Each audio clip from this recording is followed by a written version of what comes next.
मुरादाबाद के लाजपत नगर स्थित महाराजा Harishchandra degree college में सीनियर सिटीजन वेलफेयर सोसाइटी की बैठक आयोजित कराई गई। बैठक में पिछले महीने किए गए कार्यों पर चर्चा करने के साथ साथ नए सदस्य बनाने को लेकर रणनीति तैयार की गई। बैठक संरक्षक एवं अध्यक्ष दिलीप कुमार गुप्ता, उपाध्यक्ष डॉक्टर रमेश चंद्र यादव, महासचिव SP सिंह, कोषाध्यक्ष Subhash Chandra Gupta, Sunil Kumar Gupta, Surendra Singh Chauhan, Shalabh Singh, BK Singh, Surendra Kumar, Mohanlal, senior citizen welfare society के सभी सदस्य मौजूद रहे। सभी का ये कहना था कि हमारा उद्देश्य यही है कि सरकारी नौकरी से सेवानिवृत्त होने के बाद सभी लोगों को अपने साथ जोड़ा जाए और उन्हें देश और समाज सेवा के कार्यों से भी रूबरू कराने के साथ साथ देश और समाज की सेवा करने के लिए उनका योगदान भी लिया जाए। इन सभी बातों को ध्यान में रखकर लगातार हमारी सोसाइटी काम कर रही है। समाज में जागरूकता कार्यक्रम और समाज सेवा करने के लिए हम सब मिलजुल कर काम कर रहे हैं। ये बैठक प्रातः 11 बजे से आयोजित की गई है और ये अपराह्न 2 बजे तक चलेगी।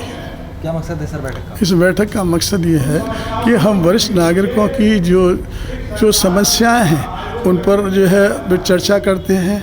इसके अलावा जो माह में जो डिफरेंट पर्व होते हैं, है ना, उन पर जो पर्व तो बनाते हैं सभी, तो उन पर्वों पर के उनके महत्व के बारे में और जो है क्या क्या हो सकता है उसके बारे में भी चर्चा करते हैं, जिससे कि सदस्यों को हर एक पर्व के बारे में, और पर्व ही नहीं, इसके अलावा बहुत सारे सामाजिक जो है धार्मिक इशू होते हैं, जैसे बलिदान दिवस था, शहीद दिवस था, उसके बारे पर भी चर्चा हो रही है। जैसे अब ये देखें जो करंट इशू है, जैसे वरिष्ठ नागरिकों की जो समस्या है, अभी आपने सुना देखा होगा, वरिष्ठ नागरिकों की समस्या है, senior citizen welfare maintenance act पर भी चर्चा हुई है। यूपी में जो सीनियर सिटीजन से संबंधित जो एक्ट है, जो ये चूँकि केंद्र सरकार ने इसे 2007 से लागू कर दिया, यूपी में ये एक्ट जो है 2014 से लागू है। तो वरिष्ठ नागरिकों के लिए यूपी में उस एक्ट में क्या प्रावधान है वो सारे सदस्यों को बताएं, जिससे कि उनको कोई समस्या न हो। तो उनकी जो समस्या है, वो जो इशू उठाते हैं, हम उन पर यहाँ विचार भी करते हैं और उनकी मदद के लिए भी आगे आते हैं। उनकी यहाँ अगर किसी संबंध अधिकारी से संबंध है तो उस अधिकारी को हम बना के, ये हमारा वरिष्ठ नागरिक है, इसकी ये समस्या है, और सामाजिक हित से जुड़ी हुई समस्या है। कोई व्यक्तिगत ऐसा नहीं है कि ये जैसे वो पीड़ित है या प्रताड़ित न हो, उसको दुखी न हो, कचहरी के चक्कर न काटने पड़े, तो उसका सहयोग करते हैं। हमारा उद्देश्य किसी वरिष्ठ जनों को जो है हम उसके खिलाफ हैं, जैसे वृद्ध आश्रम बना रखे हैं, क्योंकि बच्चे जब पैदा किए तो हम ये समझाते हैं कि बच्चों का ये दायित्व है कि अपने माता पिता की स्वयं देखभाल करें, स्वयं उनकी सेवा करें, उनको पूरा सम्मान दें, जिससे कि उनकी जो है अच्छा लगे कि भाई उन्होंने संतान पैदा, उनको पढ़ाया लिखाया बढ़ाया, सब कुछ लायक बनाया, तो उनका भी कुछ दायित्व बनता है अपने पेरेंट्स के लिए, अपने माता पिता के लिए, अपने बुज़ुर्गों के लिए।